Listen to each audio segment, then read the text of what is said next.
Good afternoon or good evening, ladies and gentlemen, and a warm welcome to all participants on the call. We are gathered here today to delve into the Q3 FY24 earnings of Dr. Lal Pathlabs. I wish to begin by sharing my thoughts on the evolving market dynamics and the progress that we have made.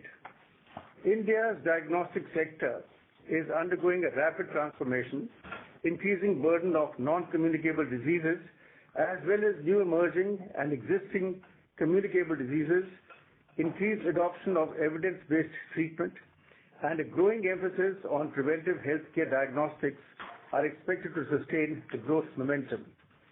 While the competition in this space has increased, the established pan-India chains like Dr. Lal Pathlabs are strategically positioned to exceed industry growth, progressively expanding their market share compared to both organized and unorganized players. This is possible due to continuous improvement in scale achieved through our deep penetration in Tier 2 and Tier 3 towns and offering the largest portfolio of tests and services at competitive prices. Dr. Lal Pathlabs continues to be the preferred choice for customers seeking latest high-end testing and accurate diagnosis over the last 75 years. Yes, this is our platinum year.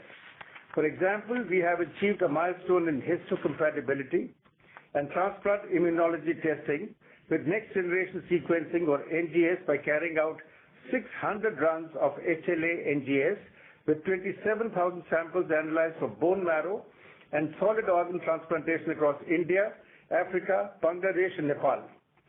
We've also taken the lead in establishing donor-derived cells-free DNA as a non-invasive monitoring test for solid organ transplantation and have recruited 475 patients for post-transplant monitoring, of which 222 patients are for kidney, 70 patients for heart, and 183 patients for lung transplantation.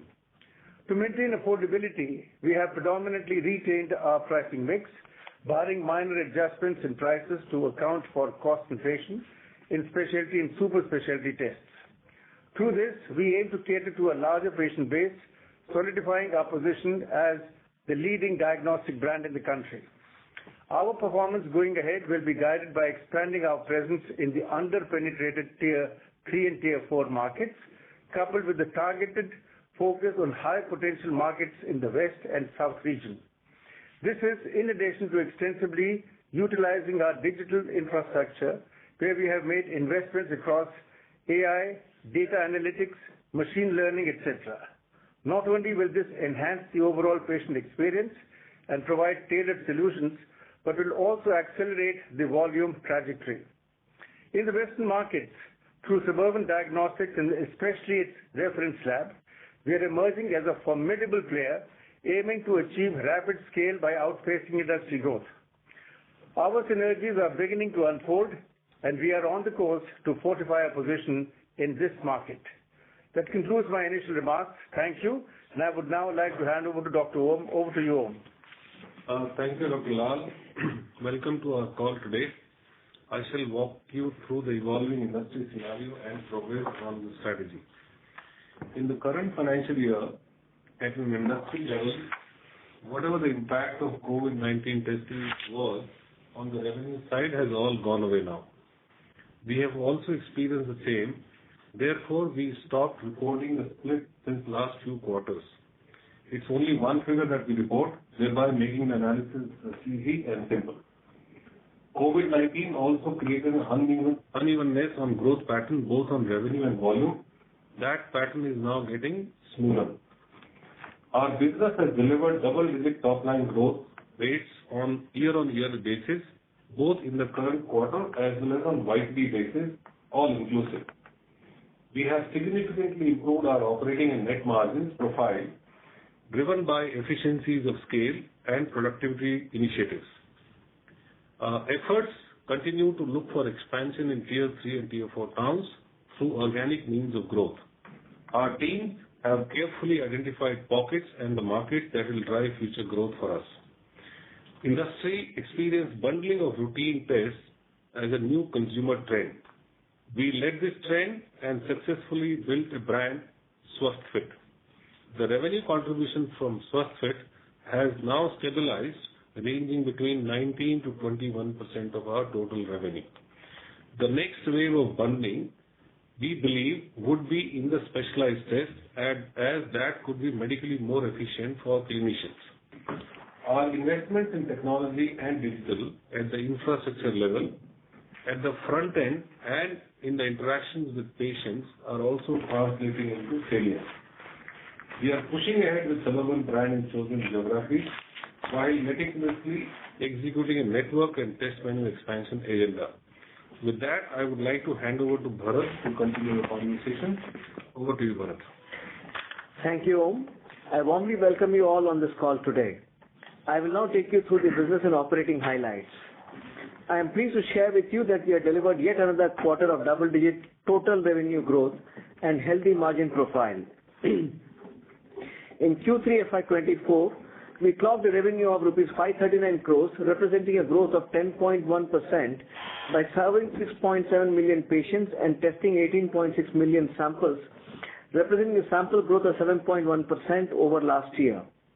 The RPP for Q3 FY24 is at rupees 807, a growth of 1% over Q2 FY24, mainly due to mix. Further, to accelerate the patient volume and revenue stream, as a team, we are sharply focused on putting into play a white space expansion plan. Last quarter, we had shared that we have put in place the program for 20-plus new lab expansion. This plan is progressing on track, and parallelly, the creation of collection centers and pickup point ecosystem is also tracking well. During COVID, a trend of acquiring and serving patients digitally emerged, popularly known as D2C. I am pleased to share that we have in a focused manner developed end-to-end D2C capabilities, starting from digital marketing to lead generation to servicing the patients at home. We are now expanding this D2C program to Tier 2 and 3 cities as well. Our key product programs like Swasthfit contributing to about 20% of revenue, medical centers of excellence like LACE and LCOT continue to fortify position amongst medical community and patients. In addition, digitally enabled initiatives like CHIPS and recommendation engine continue to make meaningful contribution in enhancing patient loyalty and stickiness. Overall, we are moving the right levers to optimally set a growth trajectory that will give us sustainable growth. With that, I would like to invite Ved to take you all through the financial performance. Over to you, Ved. Thank you, Bharat. Hello, everyone, and thank you for joining this call. I am sharing the key financial highlights for Q3 and 9 months. Revenue for Q3 FY24 came in at rupees 539 crore against rupees 489 crore last year same quarter, a growth of 10.1%. YTD revenue for 9 months is rupees 1681 crore versus rupees 1526 crore in last year same period, a growth of 10.2%. EBITDA for Q3 FY24 came in at rupees 141 crore as compared to rupees 113 crore in Q3 last year, registered a growth of 24.6%. with EBITDA margin of 26.1%. 9 months EBITDA is rupees 465 crore versus rupees 374 crore last year same period, with a margin of 27.6%. PBT for Q3 FY24 came in at rupees 116 crore, registered a growth of 51.6%, with PBT margin of 21.5%. 9 months PBT is rupees 386 crore with a margin of 22.9%. PAT for Q3 FY24 came in at rupees 82 crore versus 54 crore last year same quarter, registered a growth of 53.3% with PAT margin of 15.3%. 9 months PAT is rupees 277 crore with a margin of 16.4%. EPS in Q3 FY24 is rupees 9.8 with a growth of 53.2%. 9 months EPS stood at rupees 32.9. Cash and cash equivalent as on December 23 is rupees 957 crore. Net of borrowing, it is rupees 853 crore. At last, we are pleased to announce that the Board of Directors has approved our second interim dividend of rupees 12 per share. With this, total dividend for the year 2023-24 stood at rupees 18 per share. That brings me to the conclusion of my opening remarks, and I would now request the moderator to open the forum for Q&A. Thank you very much. We will now begin the question and answer session. Anyone who wishes to ask a question may press star and 1 on their touchtone telephone. If you wish to withdraw yourself from the question queue, you may press star and 2. Participants are requested to use handsets while asking a question. Ladies and gentlemen, we will wait for a moment while the question queue assembles.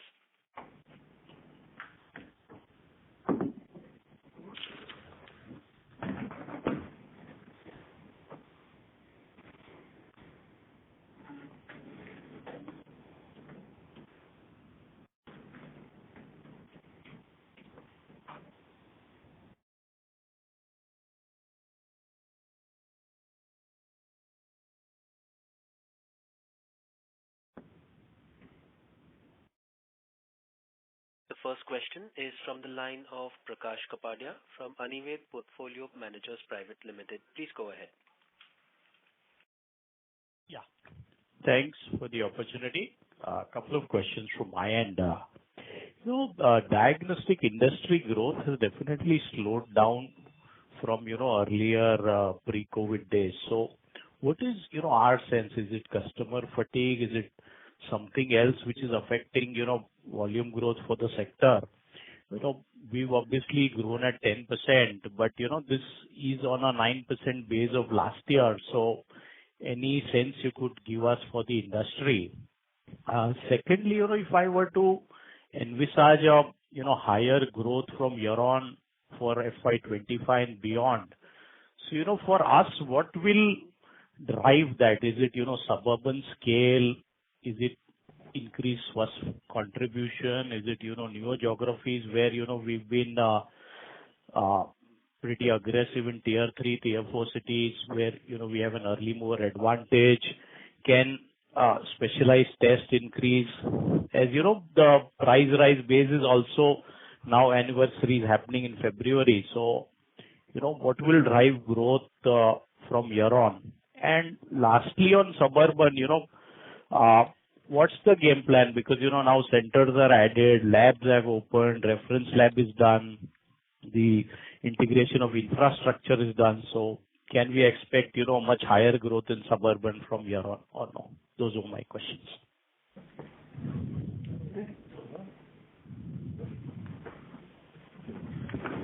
Okay. Hi, Prakash. This is Om here.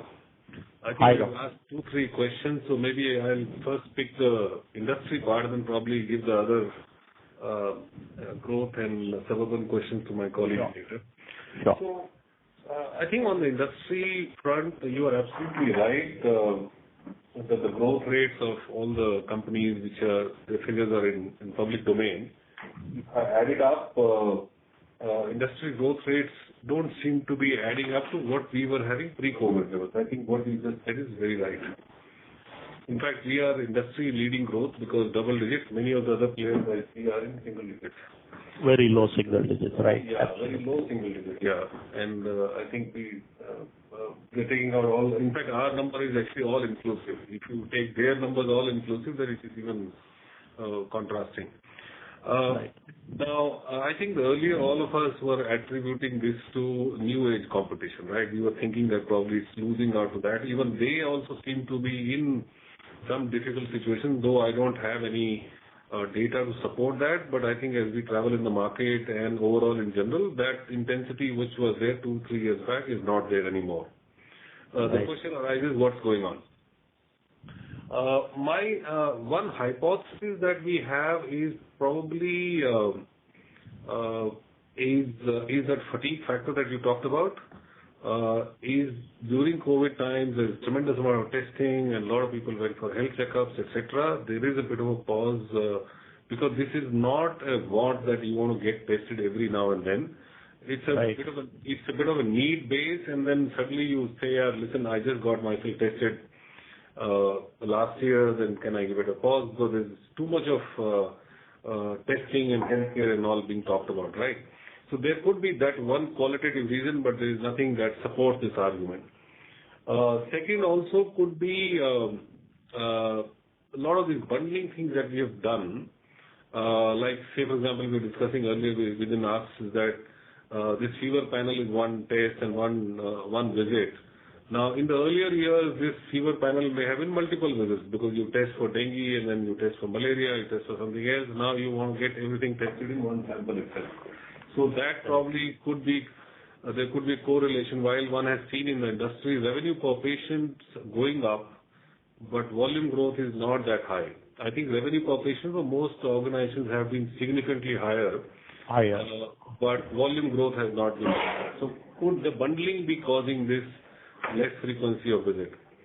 Third hypothesis could be that many of the hospitals have woken up to this idea of how do they keep their captive business intact and not let this leak out to private players. At least this is one phenomena that I see in larger cities, where probably some of the hospital chains have become a little more aggressive in retaining their OPD business for diagnostics as well. So I think on the whole, this is what probably I can think of. Now, I think the million-dollar question is that going forward, do we see the softness or do we see this reviving? My personal view, and I think I've always maintained that, is that diagnostic is the important part of any medical practice. Without this, actually, to my mind, there is no medicine. And these days, wherever I go without prescribing a test, doctors really don't shift to medicine. I think the next phase of growth actually lies as we go down the pop setup. A lot of action has been in the diagnosis in the larger cities. I think we just need to go down and probably trigger more shift from unorganized player, trigger more sort of a prescription habits of higher order tests. So I think that is where the industry growth lies, and we have been talking about this tier 3, tier 4 towns now for the last 3-4 quarters, and we have separately started tracking this data. So we are putting tremendous amount of focus in these towns, technically speaking, going deeper into our core markets. So the idea is to really increase market access, get more patients by getting deeper and wider is where we are.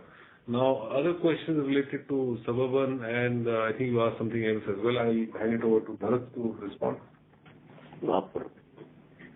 Yeah, on the Suburban question, so yeah, I think like you rightly said that the reference lab has been set up. It's almost a year now. The infra expansion of CCs, actually not only expansion, we are also looking at strengthening the way that channel is being run. I think quite a work on that has happened. And to cut the long story short, yes, growth rates will improve in the future. That is really what we are working towards. There was something on Lal Pathlabs. I think Bharat will take that question. There was some part you had some question on the Lal Pathlabs growth side as well. And that won't address on tier 3, tier 4. Okay. So in terms of, the growth drivers, if any, I was just trying to understand, will tier 3, tier 4 be the biggest driver, or will specialized test, drive this? Increased first contribution looks unlikely to majorly drive growth from here on, or, it's going to be Suburban scale, which will grow now at a much faster pace. So the overall revenues could be significantly higher or much better than what we are currently trending, as I was trying to understand. Prakash, this is Bharat here. So I think what we have said so far is that we will significantly scale up a tier 1, tier 2 presence, led by Suburban, obviously in Mumbai and some parts of Maharashtra. It's a white space for us. So we'll build aggressive presence in tier 1, tier 2 cities in that fashion. Second thing we said so far is that tier 3, 4 is where Lal Pathlabs in the core markets will focus to drive its growth from. From a product point of view, Dr. Om mentioned in his opening speech that apart from doing bundling on Swasthfit, we're now looking at bundles on the higher end specialty tests also. So you must see a product innovation continuous pipeline as other source of growth. In my opening remark, I mentioned D2C as a capability we have built in. So we are building multiple other capabilities in the company to drive the channel growth, including PUP, key account management, etc. So there are three verticals. So geographic expansion is one vertical, channel is one, and product is the other one. Okay. So you're saying all of this should at least directionally looks like we should head for higher growth. Yeah, we're trying the best we can to get the numbers moved up from where it is. I know this number has been slightly, Yeah, despite a low base. Thanks. No. Low base of Q3 always remains low base. So I don't think that is the thing. So because year on year is the best way to look at. In fact, this quarter number, by the way, is very similar to what we did in Q1. And if you look at historical trend, Q1 and Q3 being very equal. So to that extent, it's not below. Sure. I'm saying industry, obviously, doctor has slowed down. What I was referring to the low base was, last year in the base of Q3, there was a 9% growth in non-COVID revenues. That is what I meant. Right. Okay. From that perspective, despite, being 9% non-COVID revenues, our overall revenues are up 10%. Right. I'm just trying to figure out what is that missing link, because everything seems to be there, but it's not translating one for the industry. Obviously, we are doing better than the industry, but looks like there is a large potential and, the scientific based or evidence based testing, because anywhere you talk to, friends, fraternity, without a report, no doctor is willing to give a medicine. So somewhere I was trying to understand what am I missing. Anyway, thank you. All the best. Thank you, Prakash. Thank you. The next question is from the line of Rahul Agarwal from InCred Equities. Please go ahead. Hi, very good evening to everyone on the call. So I have 4 questions. I'll try to be very quick. Firstly, on this tier 3, tier 4 cities, Dr. Om, basically, the management commentary around this has obviously increased, as you also alluded, that last 3-4 quarters we've been highlighting this. I wanted to understand, what does management really expect in terms of the change in business, when we have started tracking this? There are 2 things here. One is purely in terms of operations. How does it change your daily routine in terms of the entire effort of capital allocation and sales force being focused on tier 2, tier 4? And secondly, in terms of financials as analysts and shareholders, what should we focus on when this business actually sees higher growth in tier 3, tier 4?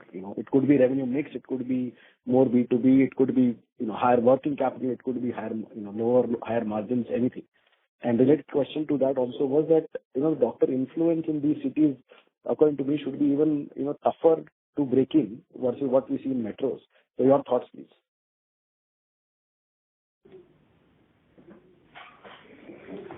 So I think one of the hypotheses that we have is that our strong areas are UP, Bihar, Odisha, the rest of North like Punjab, Haryana, etc. And we have great sort of franchise in larger cities. And if you look at the population of this block, I'm told UP alone is nearly 20 crore plus. It's a huge market, and there are 75 districts and 335 tehsils. And even in all the districts, we still don't have labs, right?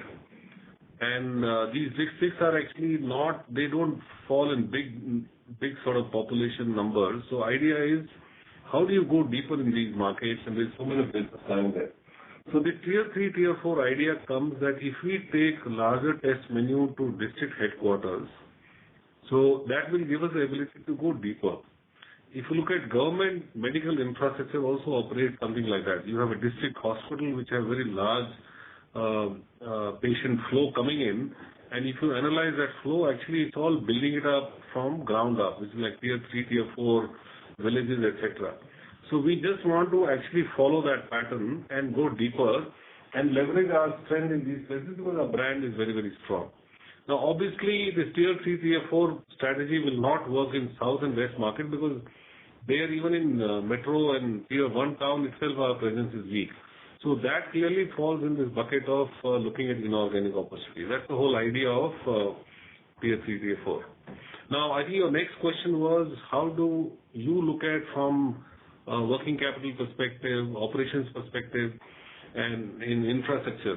I think from a financial perspective, I don't see any difference between what we do otherwise and higher focus on tier 2, tier 3. I know the realization would be lower as we go down the cost status, so would also be the cost as well, because many of these tests that will come from these places will be routine in nature. And routine testing is not in the range of 20-21% of the revenue, it is more in the range of 15-odd%. So to my mind, the financial profile of the P&L and the balance sheet may not change. Operationally, yes, it's a bit of a challenge for us because you are technically managing a network of business which is much more spread out than what it is today. But that, I think, has been our differentiation as well, because that is why we have grown the way we have grown in the past, mainly because our management capability of managing remote infrastructure and do it in a quality manner. So I think operationally there is a bit of a change for us because we will have to really get the management more decentralized than running it from the corporate offices, what I can think of. Anything on the doctor influence? Doctor influence, I think that piece is where I would say we will have to use the whole D2C approach and brand building approach.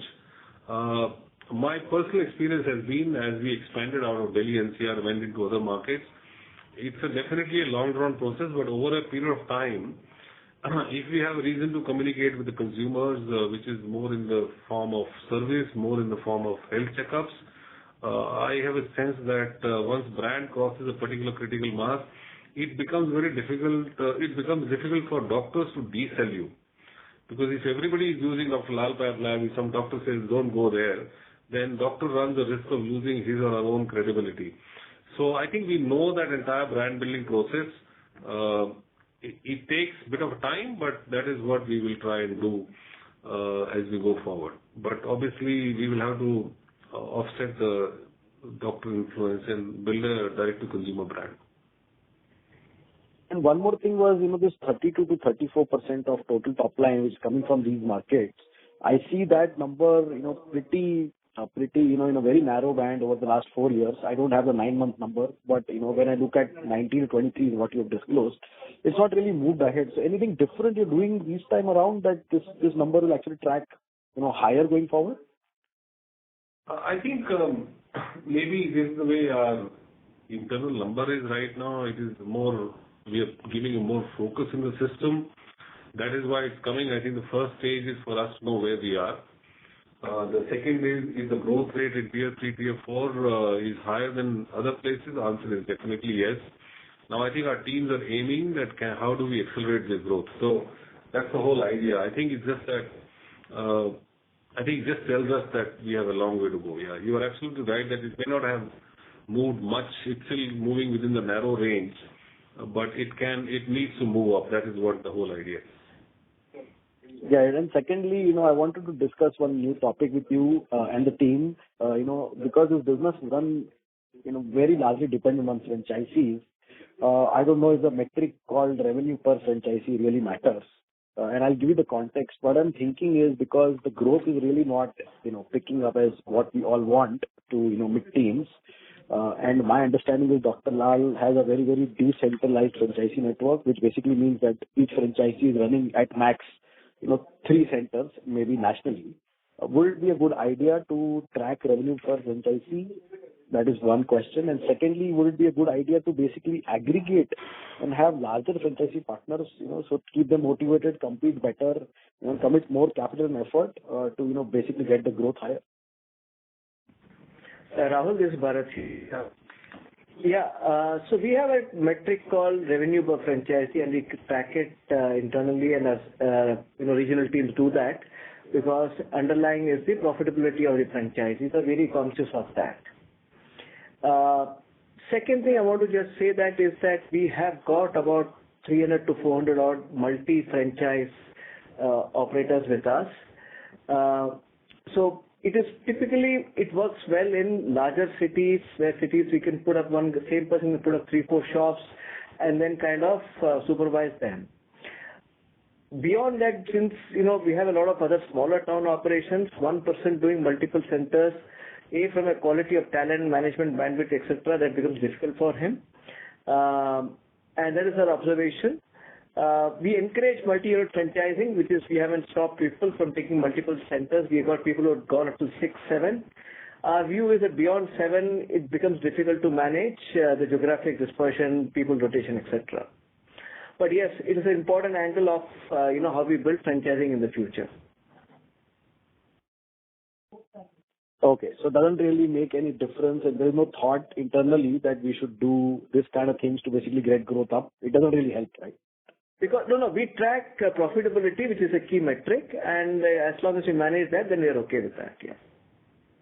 And the revenue per franchisee trend over the last, post-COVID, let's say, last 3 years, how has that behaved? According to me, it should have been declining, but your thoughts? No, it doesn't decline because of the bundling effect, the bundle test, they make more money on that. So on a retained revenue basis, they are making more money. Yeah. Okay. And one last small question. Seasonally, your gross margin should have been weaker, QOQ. Very surprising to see 80% number here in third quarter. Never really happened in any of the past years. What was different? Wait. Sorry, Rahul, I missed that. Can you repeat? What's the question? So seasonally, third quarter has never seen such high gross margins. I think when I look at past 4-5 years history, 3Q generally you see a drop in gross margins QOQ. What was different this time? No, as Dr. Om mentioned in the opening speech, the operating efficiency and obviously the mix is also, which is sometimes create. You're right. I mean, in the past, there may not be that kind of margins, but yes, what we are doing is right now, probably you have seen, which has improved some gross margin this time. No, I think just to add to what Ved said is that this year definitely a lot of initiatives we took to improve efficiencies on both purchase, consumption, consumables, and all that has come and baked in these numbers. So that is also showing up, and I think the mix. But sequentially, if you see, Rahul, it is not very different from quarter 2 to quarter 3. But last year, I think because of your revenue is down, so he was expecting lower gross margins, right? Yes, I was expecting a lower number. Yes. You should be happy. I'll come back in with you. Thank you so much. All the best. Yes. Thank you. Ladies and gentlemen, if you wish to ask a question, you may please press star and 1. The next question is from the line of Rahul Jeewani from IIFL Securities. Please go ahead. Yeah, thanks, sir, for taking my question. Sir, now if we look at our value growth for both third quarter and 9 months, our value growth has been 10%. But if we disaggregate that between volumes and realization, then the volume growth both for the third quarter and 9 months seems to be between 2.5% to 3% kind of a number. And obviously, the increase last year and the realization. So sorry to interrupt, but the line for you is not very clear. It keeps breaking up in between. I request you to please move to an area with better network.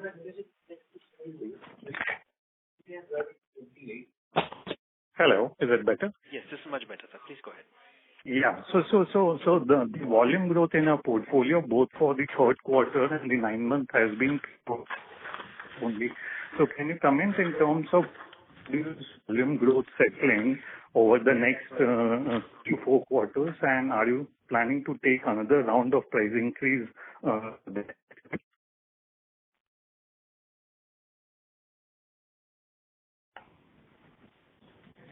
So we are let me take the second question. We are not planning a price increase as of now, but we keep the options open. On the volume front, yes, it has been a bit softer than what we had anticipated. What we are trying to do is to revise the volume growth by going deeper in the geographies of Tier 3, Tier 4. We're trying to strengthen the suburban business so that Mumbai, which is a Tier 1 city, we start to get a better presence. and get a bit of medical equity also going by the new centers of excellence. So there are a host of initiatives we are taking as a team to drive the volume growth up, and we are hopeful that this will start to turn around in some time. Sure, sir. So if you are not planning to take price increase this year, and if we don't see much of an acceleration in volume growth next year, do you think that we can sustain this current growth in % going into next year? No, I think that's a mathematics, right? So idea is our pricing is the last resort. We don't want to use pricing as a lever to show higher revenue growth. We definitely want to make sure that the volume is the lever to show higher revenue growth. There's no doubt about that. And we don't want to also get into a situation where we keep increasing prices and start losing our competitive advantage. We just took price increase last year. We will, as Bharat mentioned, that as of now there's no plan. If situation demands, if we are not able to cover up our costs through higher gross margin, then we'll consider this, and depending on, because last year price increase was not taken on the entire portfolio. It was only taken on the part of the portfolio. We still have a possibility of taking other part of the portfolio, but we will use that as a last resort. Because we want to stimulate volume growth, that is very clear in our mind. Sure, sir. And since you pointed out that you are trying to accelerate your growth by ramping up Suburban, so can you call out the growth for Suburban this quarter, both in terms of value and volume? I'm assuming that the value growth in Suburban would be higher than the 10% number which we have delivered at an overall company level. I think Suburban, though Shankho mentioned, but last time also I think I talked about this. We are actually doing a very strategic shift in Suburban.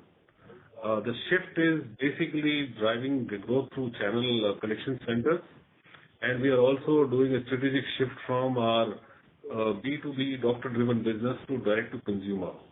So there are early green shoots where we are seeing this strategy is working. I think you will give us a little bit of few more quarters to actually start sharing these numbers in much more detail. Right now, I think the numbers are still subdued, but we are very confident that this whole franchisee network-driven direct-to-consumer business should work for us and will give us long-term sustainable advantage. Because I think Rahul or somebody asked about this doctor influence, we want to really come out of that mode and drive direct-to-consumer growth. So give us few more quarters to talk about Suburban as we go along. Sure, sir. Thank you. That's it from my side. Thank you. The next question is from the line of Omkar Kamtekar from Bonanza. Please go ahead. Hello? Yes, sir. We can hear you. Hello? Yeah, please carry on. Yeah, sorry. So, first question that I wanted to ask was, what was the free cash flow generation for the quarter and for the 9 months? Free cash flow. Yes. So we have 853 crore net cash in our books. And for 9 months, we have added about 250 crores roughly. That's the FCF generated for the quarter. For the quarter? For the quarter, it's roughly 116 crore. 116. Okay. And if we calculate the revenue per patient, the revenue per patient for the year YTD 9 months is 796. So let's round it up to 800 rupees. Other than the change in the mix and a change in the mix, what are the drivers that we can see that this revenue per patient can increase? Because it has been very steadily increasing.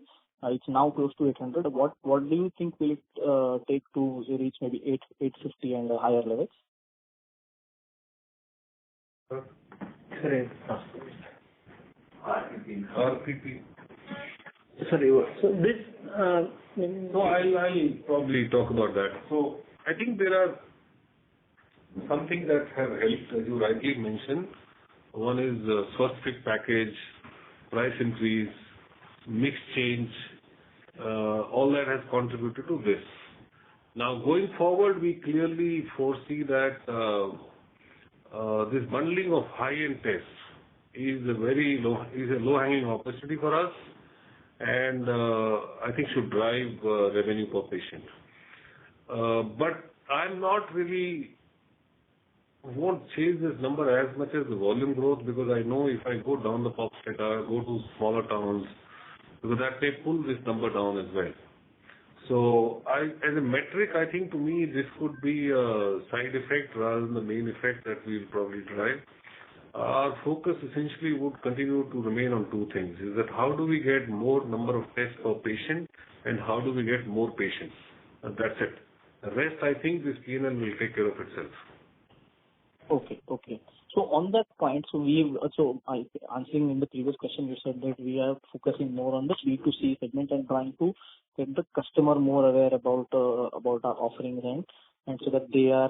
Let me correct this. I think the whole D2C or B2C idea is how do we keep the brand at top of mind. I would actually say that we want to keep the top of mind awareness for Dr. Lal, because as and when the need arises, the person should think of Dr. Lal Pathlabs rather than any other brand. Understood. And that can be served through many other channels. It can be served through even hospital also, no problem. It can be served through a smaller lab also. As long as the person is very keen to have a report of Dr. Lal Pathlabs in his or her hand. Understood. So it's like we are trying to build a position ourselves as the product leader or service leader. Understood. Right. So with that in mind, are we looking at, so for example, with respect to the other players that are there in the industry, what they are doing is they are entering into contracts or maybe MOUs with these smaller town tier 2, tier 3 hospitals, district hospitals, and etc. So and they can get a captive audience right from day one. The volumes are there for them because the people are there right from day one. Everybody is going to these specific hospitals in their regions. So is that something of a route that we may go down? Maybe we can even approach government hospitals for that matter, so that the volume that we have been missing could be brought on board. Is that something that could be taken up? Yeah. So let's put it this way, that we will look at all channels as long as we are assured of, let us say, the volume and also the payments coming in through. Government contracts, we evaluate very, very carefully because there are multiple angles to be taken care of.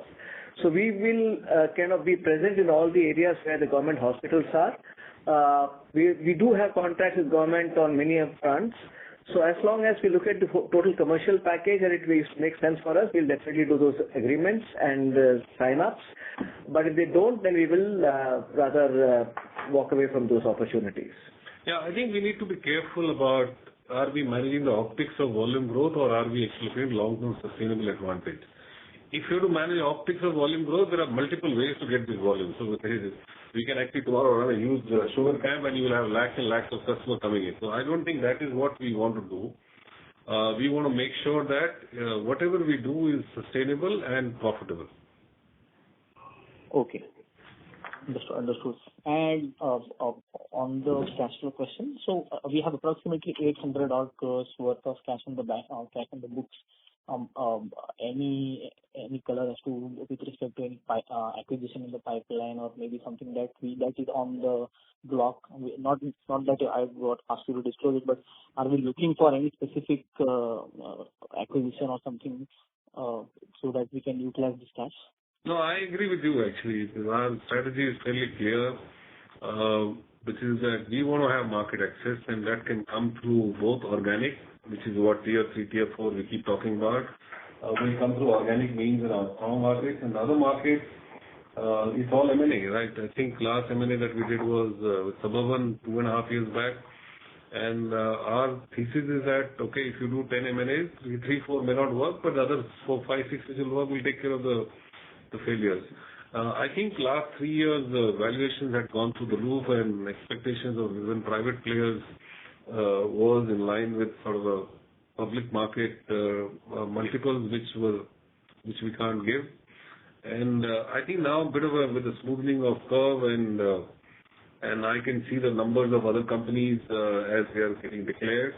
My sense is that the P&L of many of these companies will come under a bit of a stress.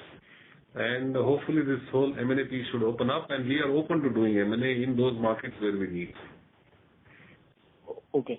So have you scouted any candidates, or we are just... Right now, I don't think we have anything that can be shared with anyone, but efforts are always on. No worries. Thank you. I'll join my interview for follow-ups. Thank you. The next question is from the line of Punit Pujara from Helios Capital. Please go ahead. Yeah, hi. Thanks for taking my question. So if I look at margins on a 9-month basis, be it gross margins or EBITDA margins, so gross margins are expanded by 2 percentage points and EBITDA margins 3 percentage points. And Dr. Lal, Dr. Om, I remember in last call you mentioned that having higher margins, you also attract more competition. So the question I'm coming to is there a room for you to reinvest these margins to accelerate volume growth, which I believe comes out from the call? That's a key metric you want to improve. Sorry, I missed the last line. You mean what? Is there a way to reinvest the extra margin? Yeah. I think we have done that piece quite a bit. While I don't know whether line-wise items are visible to you or not, we have invested in 2 line items aggressively. One is our A&P, which has significantly gone up what we have done in the last couple of years. There was one more. And IT expense. I think on the technology front, we are actually a tech company. A lot of investment has gone in these areas. Maybe one area that probably we would like to invest is go deeper and spend on our bit of lab infra in tier 3, tier 4 that we have repeatedly talked about on this call. Because sometimes it's very difficult to actually know what all these efficiency efforts will lead to, since we believe we have a buffer, and so we will start investing. I think some of those efforts have already started in the second half of this financial year. But to reassure you that we want to invest for growth. We are not here to just maximize the margins and slow down. The idea is to really reinvest some of this profitability back into the top line growth, and that too more on volumes. Sure, sir. And Dr. Om, you also mentioned about driving a durable growth, which in my opinion is through number of patients increasing, but on a 9-month basis, patients have increased by 2.5%, and your number of tests have grown by 8%, which implies that this bundling of tests is working really well. But organic patient volume growth, in your mind, will that be a right metric for like durable growth that we just referred to? Actually, I know we've always talked about patient growth, volume growth. These are actually not patients. They are actually patient visits. And what we are a little unsure about that whether all the efforts of bundling, etc., or fever panel, etc., are leading to reduction in patient visits. You understand what I mean? Yeah. So that piece actually we are not able to establish through data, because it's not a regular purchase. Patient comes to us only when that person needs us. So sometimes that patient can drop off. It's not that patient has dropped off because he or she has gone to competition. Patient has dropped off because that patient now is cured and doesn't need us, and will come back maybe after 2-3 years whenever the need arises. So these are all patient visits. So I think we are also parallelly tracking. We are not in the position to share that data because we don't have the capability of getting the exact number. But from a trend perspective, we are constantly looking at what's happening to unique patients rather than looking at just patient visits. And also please remember these patient visits as we are talking about, I think 3 quarters back we were also in a trajectory where it was negative growth, by the way. We may have forgotten this. So to that extent, actually we are seeing, I have the data in front of me, Q2 23, FY23 minus 2.3%. Q4 23 minus 4.8%. Q1 24 minus 0.9%. I think on back of that negative growth, having these 3 quarters positive also is a positive sign, I would say. So we are improving, we are still not there, but I think there is a slight improvement on these numbers. Sure, sir. So I believe these tech investments that you all have made will enable you to track that. Exceedingly well on sample growth. So this growth of revenue is not only driven by pricing, it is driven by samples growth, which is more testing also. Sure, sir. And so this tech investments that you refer to will enable you to track this unique patient's visit in a better way, I believe. Only in one segment, because some segments like which come through hospitals, which come through even collection center also a limited way, but which is coming directly to us, that we can track it definitely. Sure, sir. That's helpful, and that answers my question. I turn back to you. Thank you. Thank you. The next question is from the line of Prashant Nair from Ambit Capital. Please go ahead. Yeah, good evening. I think you partially addressed this, but if you could elaborate a bit more. So when you talk about maybe increasing lab infra to target tier 2, tier 3 cities, is there any way you can quantify either number of labs, or if you could even give qualitative color on will these labs be similar to what you currently run in the bigger cities, or will they have slightly more limited test menu? Will the number of spokes they can support or number of collection centers they can support be higher, lower than what you have currently? I mean, is the nature of the network likely to change, or is it just adding the way you have been adding so far? So if you study our infra, we went through a stage where there used to be satellite lab and there was a central lab, right? If you go back 10 years. And now we are sitting on a format where there is a in-between layer called hub labs. These hub labs are more similar to central lab, but they are still not central lab. So I think it's more a colonization of that cluster where you have put already a hub lab, let's say a city like Varanasi or city like Kanpur. Now you want to go deeper in that cluster with satellite labs. So obviously the answer to your question is that this will have a limited, may not be that wide menu. But as the volume picks up, the menu will also expand. But obviously we will start with these labs will act more as a feeder to the big lab that we have in the region. So it will have a limited menu. Okay. And is there any target in terms of increasing, setting up X number of labs, or is it too early for you to talk about that? We are in the process of identifying those markets. Maybe in the next quarterly meeting. We've done 20, announced 20 now. We've already said that we'll do 20 labs. By when will we be ready? March, April. By March, April, 20 more will be ready, right? Yeah, they're actually in the process. I think 20 labs are right now in the works. And by May, when we come for the next, annual board meeting, annual results, those labs will be up and running. But while having said that, we are also doing a planning for next year, because we want to identify the potential towns for us and support system for these labs, and then maybe next meeting we'll be in a better position to highlight those.